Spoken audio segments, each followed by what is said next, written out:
Dana Divine, and welcome to the show. Welcome to the show, everybody, and thanks for watching.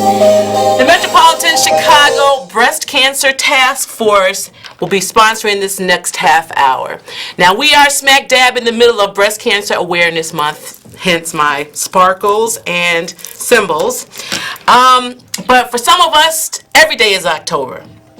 And the task force is a nonprofit organization in the business of helping women get free mammograms. Can we say free? It's my favorite four-letter word. If you're underinsured, uninsured, or simply unsure, then we're here for you. You can call us right now, 312-942-3368, or just visit chicagobreastcancer.org.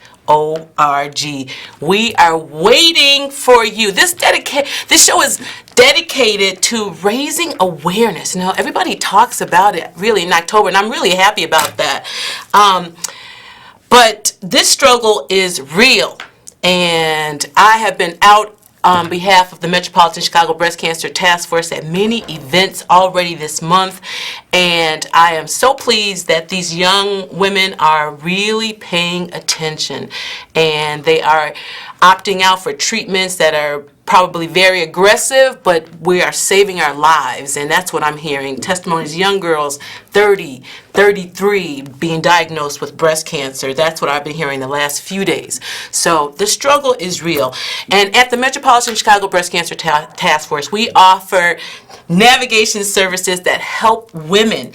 We have screening mammograms, diagnostic follow-ups, and treatment. We have a compassionate staff, and I mean compassionate staff, that works 25 hours a day to make sure that they remove any barrier to care that a patient may have. And did you know that 75% of women with breast cancer have no family history? 70, because I might hear a lot of that. Oh, I don't need to screen because there's really no history of breast cancer in my family. Wrong answer. And you may be worried about nothing because 80% of lumps found are benign. So, I say all the time, don't deny. Well, my girlfriend Donna Lynn says all the time, don't deny, verify. In the words, you know how they say the first time you say, as my good friend said, and the second time you say, I once heard, and then the third time you say, I've always said, like I've always said. You forget where you've heard it from.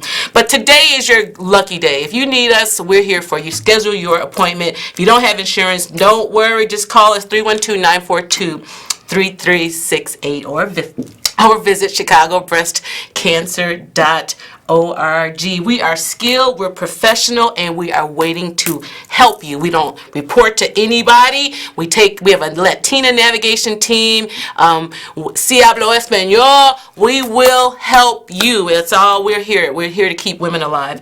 Big news is coming. In fact, this may be the last show for the Metropolitan Chicago Breast Cancer Task Force. Boom, boom. Not sure. It's big news. And on Saturday, November 2nd at IIT, we'll tell you what that big news is. You can be part of history.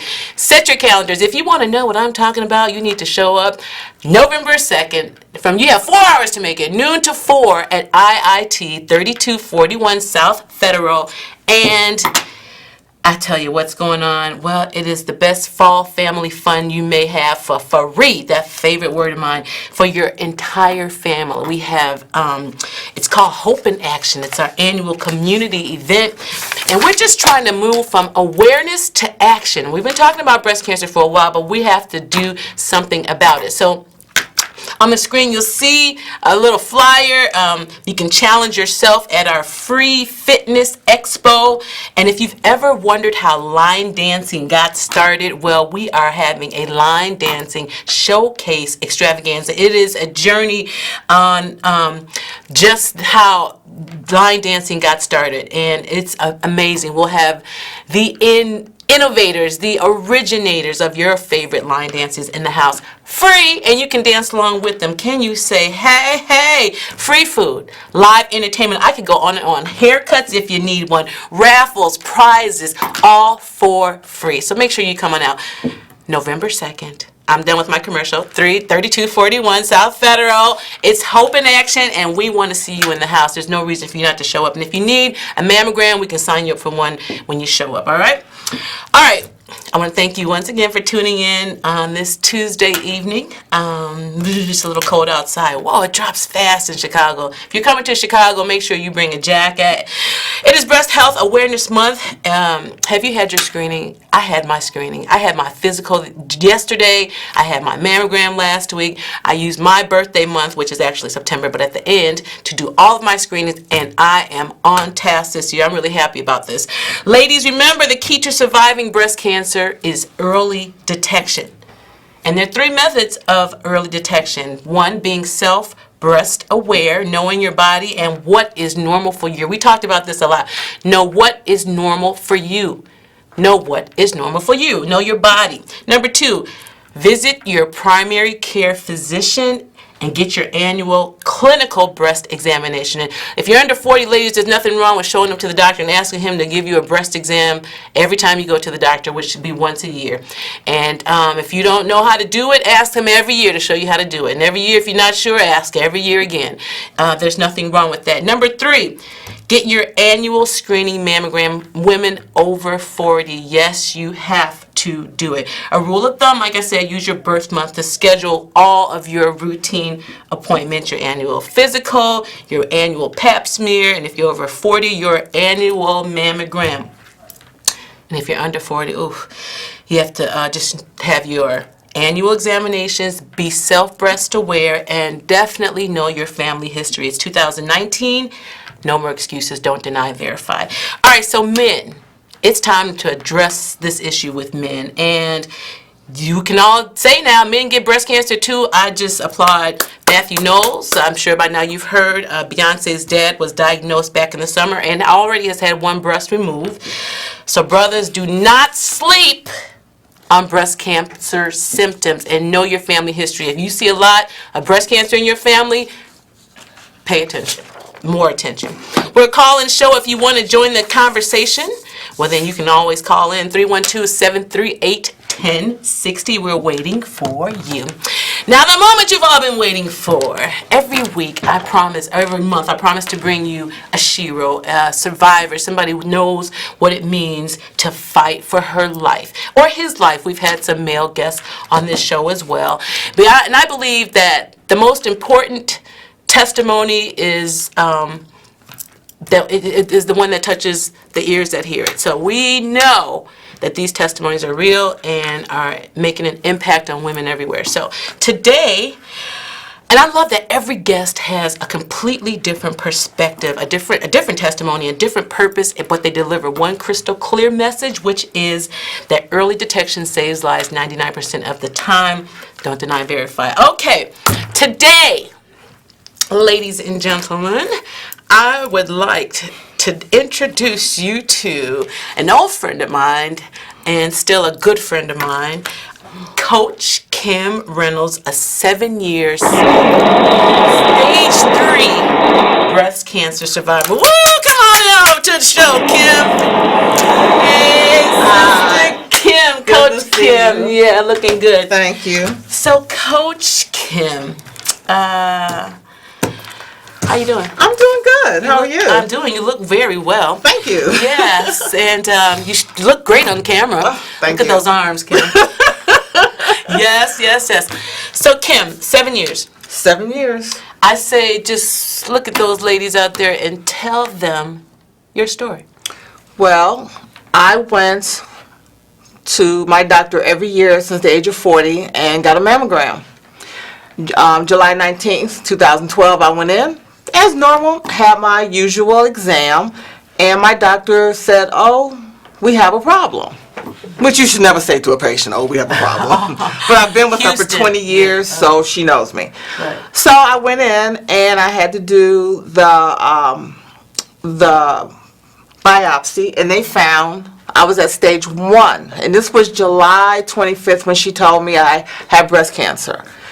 My doctor set up Frances Thomas over at Illinois Masonic, and her team set up my whole treatment plan. I didn't have to really do anything but show up to the appointments that they told me to come to. I had my surgery on August the 16th. That day, Dr. Terrence told my parents and everybody in the waiting room that I was at stage 3, and it was a good thing that I got there. I was triple negative, which I didn't understand what that meant. They got me in. I had a bilateral mastectomy. I made a decision to have both of my breasts removed because also during the process of me finding this out, I had a genetic test. Okay. And I do carry the BRCA1 gene. Okay. So when you find all that out, it takes a toll on you. You're really not sure what to do because they're throwing all this information at you. And you have to decide quickly. There is a quick turnaround on what you have to do, and I had to make a very quick turnaround. I went 2.5 weeks. If you think about the timeline, July 25th to August 16th is about 2.5 weeks to find out that So you were initially staged at stage 1. Stage 1. And then at surgery. They said I was at stage 3, the morning of my surgery. They put you through all these extra tests that they have to do to line you up, mark you down. So you would say it was an incorrect assessment, not that you went from stage 1 to stage 3 in 2.5 weeks. It wasn't an incorrect assessment. It was a rapidly growing tumor. So you went from stage 1 to stage 3 in 2.5 weeks? In 2.5 weeks. My tumor grew very fast. Very, very fast. And that's kind of scary. So there was obviously an x-ray of the tumor Absolutely. July 25th. And when they x-rayed the tumor August 16th, it was different. It had grown rapidly. Okay. That definitely speaks to why it's important. Absolutely. To get yourselves checked out. Women, men, if you have a history of it, especially women, if you have a history, know your history, like Dana said. I really didn't know my history. But when I had my genetic test, we had to do a lot of family running around, ask a lot of questions, and I found out that on my paternal side, my grandmother and both of my aunts on my paternal side of my family both died from all 3 died from breast cancer. And those conversations had never come up? Conversations have never come up. So it took a lot. It was very, very traumatic for me to learn that I had this In your family. in my family. And I just want to share, it's the same for me. And when I looked back and saw the history of the cancer, my family, my paternal side had so much that I saw these women at every family reunion, and nobody said anything. Yeah, it's really hard when you find these things out. Okay, so did you have any symptoms? I had no symptoms. I had no symptoms whatsoever. The thing that saved me, and a lot of people don't know this, is that when I was in my early 40s, I had breast implants. And what I was feeling, because I did my breast exam every month like I was supposed to. In June of 2012, I was going on vacation to Paris, so I couldn't go see my doctor till I got back. So I did my breast exam myself. And what I was feeling without knowing was the tumor itself. I thought I was just feeling the breast because I knew where my nozzle was on my implant, so I knew that wasn't a problem. And I had no symptoms whatsoever. No pain, no discharges, no anything. So sometimes a lot of people don't have symptoms, but you have to do your breast exams. It's very important that you know these things. So what did you feel? I felt what I thought was my implant in my breast. And what I was actually feeling was the tumor itself. And that was really, really scary. Behind the implant? On top of the implant. On top of the implant. The tumor had engulfed my implant. And my implant is what saved my life, so that I did not have to have radiation. I did not contract lymphedema. The breast implant itself stopped the tumor from getting to my lymph nodes. So that was what saved my life. And I was very happy, kind of sad about it, but very happy about it, I was sad about the implants leaving? Yes, missed the girls, but they had to go because they were going to kill me. Yeah. And we couldn't have that. Right. And on the scheme of things, it was a good idea. It was a good idea. A lot is beautiful. Yeah. Wow. Okay. So now, like I said, I've known Kim many years, and I'm hearing parts of her story I didn't know. She blew me with the 2.5 week stage 1 to stage 3. Yes. Ladies, well, I went from June with nothing to found a tumor in October. So, okay, that was 4 months. So, Ladies, you cannot play with this. So I'm going to just remind you, if you feel, if this rings a bell for you, if something does not feel like it should be feeling, take a picture with your phone. We are the Metropolitan Chicago Breast Cancer Task Force, and we are here to support you any way possible with breast exams, free breast exams for you if you need them. 312-942-3368 or chicagobreastcancer.org. This is a call-in show, 312-738-1060. If you want to get in on this conversation, now is the time.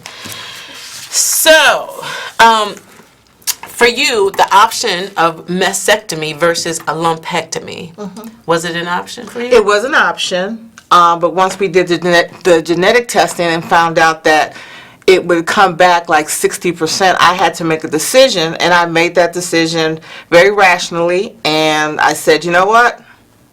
They're just breasts. They don't make me. They're just part of who I am. I'm still a woman, and took both of them. I opted not to do reconstruction. I am flat and fabulous, and I'm okay with that. Okay. You know, I am perfectly okay with that.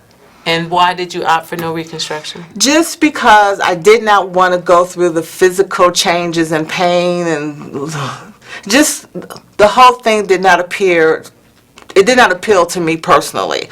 I came in this world flat, I'll go out of this world flat. And I am perfectly happy with that decision that I made. I'm happy. Fine. And you happy, we happy. You know, the world is happy because all these decisions are personal. Yes. And, you know, I talked to some sisters who, one had inflammatory triple negative, and she opted for a double mastectomy. But the other sister did not, and she did not because, the one just had a regular diagnosis, one the triple negative, and she said she didn't want to take out the breast tissue because if the cancer came back, it wouldn't have anywhere to go. So she thought it would, affect her bones. So, I mean, this was her perspective. This was her reasoning. Right. So since, she wanted to leave some tissue. Right. So if the cancer did return, It has some place to go. it had some place to go besides bones and brain. Well, everybody's decision is a personal decision. I made my decision. I'm very happy with my decision. I never tell anyone how to live their lives. I'm there to support my sisters and my brothers. I'm there to be there for an ear, and just bounce whatever they want to bounce off me, and we'll talk about it. But the decision is ultimately yours. So you made your decisions. How has the decisions that you made affected your lifestyle today? Well, my lifestyle changed because of cancer. I joined an organization called Recovery on Water, which is a breast cancer rowing team. Never ever did this sport in my life, but I've been rowing. I coach rowing for the community. I'm also going to be at the Fitness Expo that you are having on November the 2nd. I will be there demonstrating rowing. Shucks. Thanks for mentioning that, Kim. I'm going to be there. I'm going to have ergs there, which is the rowing machine, and I'm going to give demonstrations and let people kind of try out this sport. It's a fast-growing sport now. A lot of people are getting interested in it. It's an all-body sport. It's not just your arms. It's really your core to your feet, and it's low impact, and that's the good thing about it. So your body's not put under too much stress. Recovery on Water, we are about 90 women strong. We are black, white, Hispanic. I think our oldest member is 76. Our youngest member, I think, is 34. We also have an offshoot in Peoria, Illinois. We are trying to get our name out there to get women to try an exercise that you never thought that you would do before. If you've never been on a sports team, that's okay. Rowing is something that you can do. It's fun. Oh, yeah.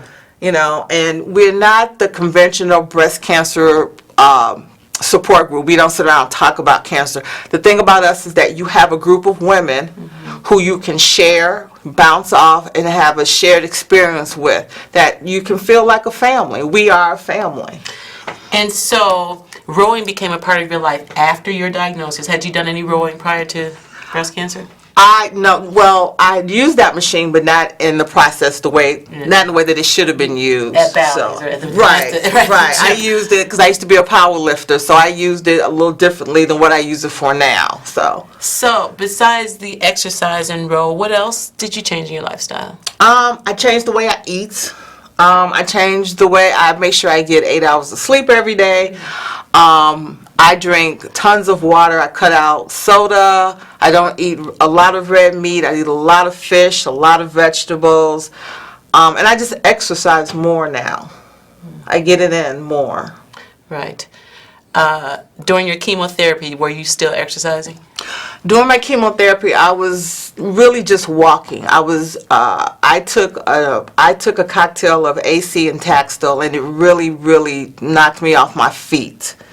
But I was able to walk a lot, so that helped. Yeah, I think sweating out the chemo is important. Oh yeah. Trying to keep it moving out of your system. And system. drink a lot of water during chemo. Absolutely. Lots of water. Because you want to urinate it out and sweat it out. Right. As much as you can get it out of your body. Absolutely. So Kim, row, recovery on water. I'm going to show them again.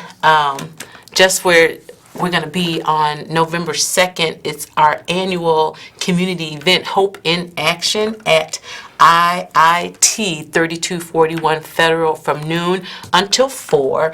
It's a free event. Bring the family. There's a big line dancing showcase that will be going on at the same time. 3 parties at once. We're going to have a fitness expo. There'll be vendors and health organizations and motivational speakers and prizes and like I said, the big announcement, and I mean it's a big announcement, will happen at Hope in Action this year. So set your calendars, mark your calendars. Free parking, did I say that? Free parking. It's my favorite 4-letter word. I mean, it is. It is 4-letter word and it is my favorite. So Kim, I just want to give you an opportunity to tell what you might feel is the most important message that you would share with women about breast health. The most important message that I can share with women and men is you need to go get yourselves checked. Especially African Americans, we don't like going to the doctor. Go to the doctor. Know your body. Know what's going on with your body. Get your family history. You do not want this to creep up on you and surprise you. You want to be on top of your health, physically and mentally. Yeah, well said. And can you just name for me, and I ask these women, and most of my guests, what are some of the excuses that you hear from people about not going to get their screening? I don't have time. Oh, it doesn't run in my family. Oh, my breasts are small. If anything would happen, I would be able to see it while I'm in the shower or when I'm getting dressed. So we've blown that myth that you can see it, you might not feel it. No symptoms. Well, time, of course, that's personal, but we already can blow that out the water. You have time to take care of your life. That does become important, though. I mean, if you have 2 and 3 generations of caregiving, your children and your mother's mother, perhaps, sometimes it's hard to get to the doctor in time. I see a billboard that says, if you've been coughing more than a month, it's not a normal cough. Right. If something is painful for an extended amount of time, it's not normal. But in breast cancer, there are no symptoms. I also hear that it hurts. Do you hear that one? I heard that it hurts. It hurts. I didn't have, like I said, I did not have the normal pains and aches that people have. And here I just want to, it is Breast Cancer Awareness Month, and I just want to briefly go through some of the signs. Lumps, you have nipple discharge, dimpling of on the breast, nipple retraction, redness, swelling. Let's see, lymph node discharge. So if any of these symptoms, any type of discharge is abnormal. Absolutely. Then you don't hesitate to hurry up and call us at 312-942-5787. 3368. 312-942-3368. We are waiting to help you right now. We have a team waiting right now. ChicagoBreastCancer.org. I want to remind you just again that our Hope in Action is going down November 2nd. You may seen this flyer all around Chicago. Hopefully you have. Saturday, November 2nd, noon till 4 at IIT in the Herman Hall, 3241 South Federal, right here in Chicago. So much to win. So many raffles. There's prizes. There's food. There's entertainment. There's seminars and speakers. You know how we do. It's a party. It's a party with a purpose. We're moving from awareness to action, and we're going to be there. And Kim's going to be there, and she's going to be there rowing. And how is that going to work? What we're going to do is that I'm going to have 8 to 12 ergs, which is the rowing machine, set up. I will ask people if they want to sit down and try and give a demonstration on exactly what rowing techniques are. I'll show you the safe way to do it. So when you go to the gym and you get on that machine, you know exactly what it is that you're doing. Right. And so so there must be very limited amount of whatever for women, because you're moving here. Yes. And so you're not pulling all this. You're not pulling on your chest. Rowing basically is from your core to your legs. Your legs and your core are what makes that machine go. Your arms really, we always say your arms are just hanging there because we have no place else to put them. But it's an all-body exercise. You do work your back, you work your shoulders, you work your core, you work your legs. And so where do you row? I row at the Eleanor Boathouse, which is at 2828 South Eleanor. We are there right now, but we will be moving to our new location soon, which that'll be a big announcement for us to give out to the world. Another surprise. Another surprise. And I do coach community rowing on Tuesday nights at the Boathouse at 2828 South Eleanor. We are in partnership with the Park District, so it's Recovery on Water. Yes. You can look us up online. It's recoveryonwater.org. We are a breast cancer survivor support group. Yes. I love it. And our classes are free. You can come to my class. Favorite four-letter word. My favorite four-letter word. Free. Yes, we didn't plan this. No, we didn't plan this. Okay, that sounds really good. And so, like, what body of water do you row on in Chicago? We row on the South Branch of the Chicago River, which is in Bridgeport. Okay, So. and there's a North Branch because there's a street called North Branch. So. There is a North Branch, which is farther up north of water. Duh, it's called the North Branch. But boom. Listen, I just want to remind you all that if you need a mammogram, or you are suspicious, anything, you are just not sleeping well, 312-942-3368, or you can stop by ChicagoBreastCancer.org. We are waiting to help you right now. Take a picture of this screen right now, pass it on, give it to your neighbor, your auntie, your sister, your cousin. Save a life. Save a life. It's Breast Cancer Awareness Month, October.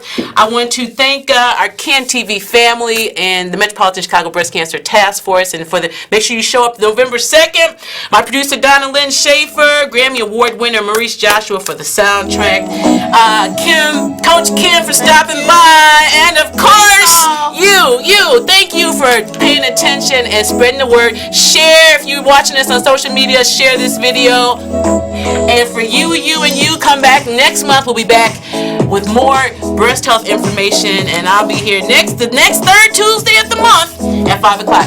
Be safe, be blessed, and be sure. Don't deny, verify. Like the music, Donalyn.